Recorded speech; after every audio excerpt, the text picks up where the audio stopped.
I had a great relationship with the people from the town, and of course I'm formerly from the county myself, so naturally I'm very fond of the county as well. Unfortunately, what was on the radar screen when I got in as mayor, and I didn't know it because I'd been out the previous 3 years, is that they started amalgamation. I probably got blamed for it, but no, I didn't conceive the idea for that. And but it was on the board when I got there, and the town was virtually out of building lots, no building lots at all. But we'd have to do. Some people had like a double lot, but they weren't willing to sell them. Yeah. So the only thing we could have done was gone up instead of, because certainly there was no room for building. And we applied for 1/3 of the land mass in the county because they have so much land. Yeah. We applied for 1/3. And I suppose that doesn't seem like a lot, 1/3, but yet what we wanted was Crockett Country, which is you go up Highland Drive and down, Yes. and up, it's all county, and it's all developed. And of course, they would have lost a lot of their tax base had we gotten that. But it was just such a natural fit for the town, and even the county admitted they can understand why we would want that part of the county because it fits so well with the town. And so I was trying to think but what people, I don't know if we did a very good job on that, because if we had gotten land from the county, like the county were afraid they'd lose part of their tax base, but any land that the town would have taken from the county, we had to reimburse the county that money that they were losing. Yeah. Tom Wagner, comptroller, kept saying this to me all the time. The county people don't realize any land the town got, we have to reimburse them for it in some way or other. So I don't know if that was really ever spelled out well. And I perfectly understand why the county was concerned about losing their tax base.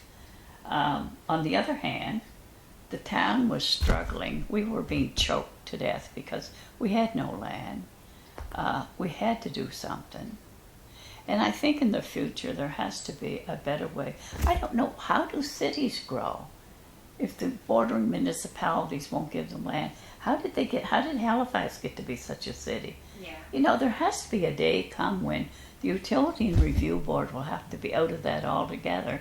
And I think if the town applies for land to extend their life, there has to be a process in place whereby you're automatically given land in order to survive. Yeah.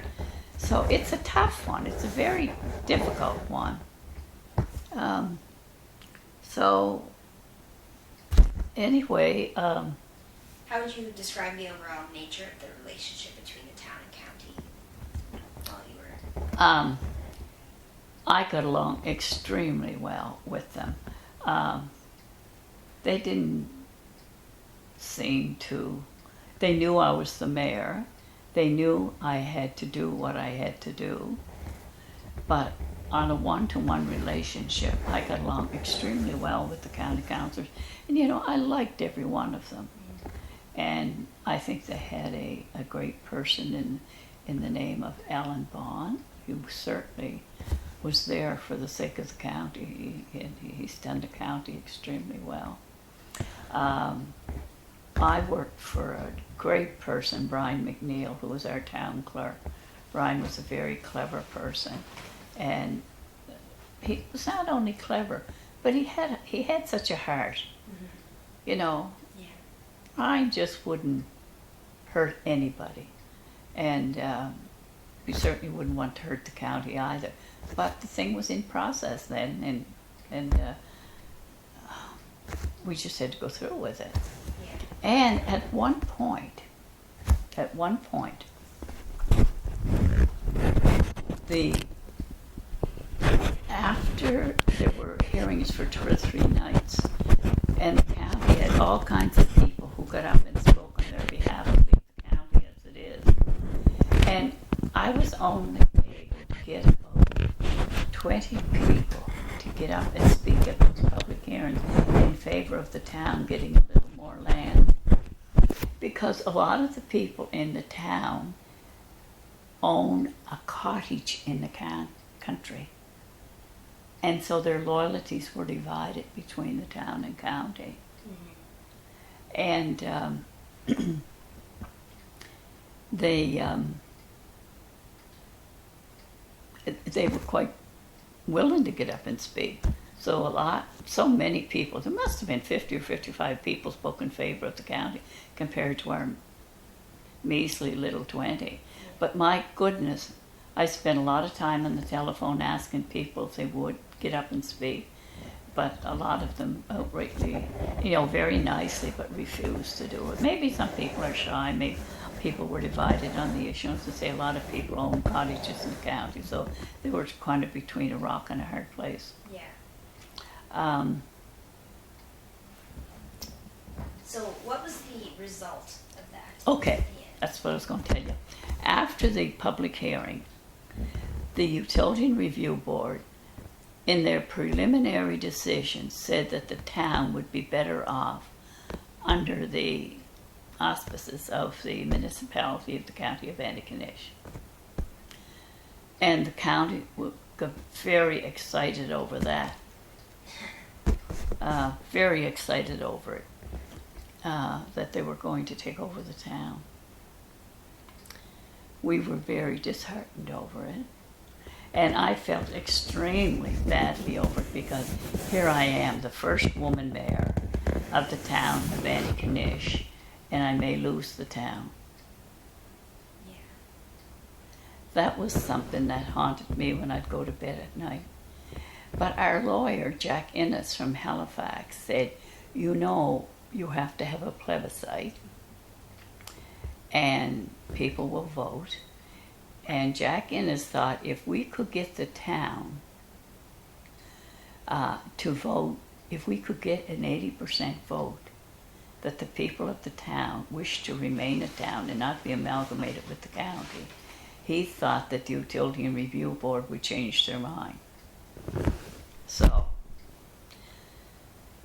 I said, okay, I'm going to treat this as though I'm campaigning again for another election. I took a notebook with me and I visited virtually every resident in the town of Antigonish. And every time I got inside the door and sat down, I could explain to them what were some of the disadvantages if we lost the town, and how I had hoped that we would be able to save our town. It's our town. It's our little community. I don't want to lose it. And anyway, the day of the vote came. I practically visited every house, and I had notes taken of, and when I finished campaigning, I collapsed. I was so tired, I collapsed, and I couldn't figure out for the next 3 weeks why I couldn't get out of my chair. And I finally went to the doctor. I had come down with a thyroid condition, which robs you of all your energy. Yeah. And to this day, I still have it. I take a pill every morning. But anyway, this gets to be a little bit. Then the day of the plebiscite came, and we were trying to get everybody out to vote, and we were probably hauling some people to the polls who voted for the county. I don't know, but that's all part of politics. Anyway, the next morning they were to have the decision, and we all got in the town hall chamber sitting around the table.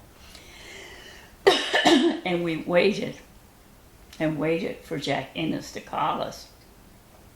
And we were just so, one of the councillors who had stopped smoking started smoking again. I can understand. And at some point, I got out of my seat in the town hall chambers to go in my office and to get something. And as I was going in the door, my phone rang. And I picked it up and said, hello. He said, Kay? He said, you didn't lose the town. I said, is this Jack Ennis? He said, yes. He said, we got, what was it, 80.5%? I'm forgetting now, but, Wow. or 79.5. It was just around the mark. And he said the Utility Review Board made the decision to leave a town. And they didn't say the county should give us any land either. So we didn't gain anything, but we didn't lose our town.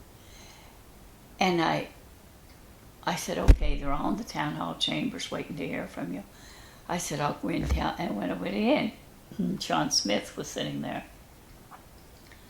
And I was so happy, I opened my mouth to talk, and the tears came streaming down my face. I was so emotional. And Sean Smith said, we lost the town. Look at the mayor's crying. I said, tears don't always mean a broken heart. No, we are a town. Jack Ennis was on the phone in my office, and we are still a town. The Utility Review Board made that decision last night.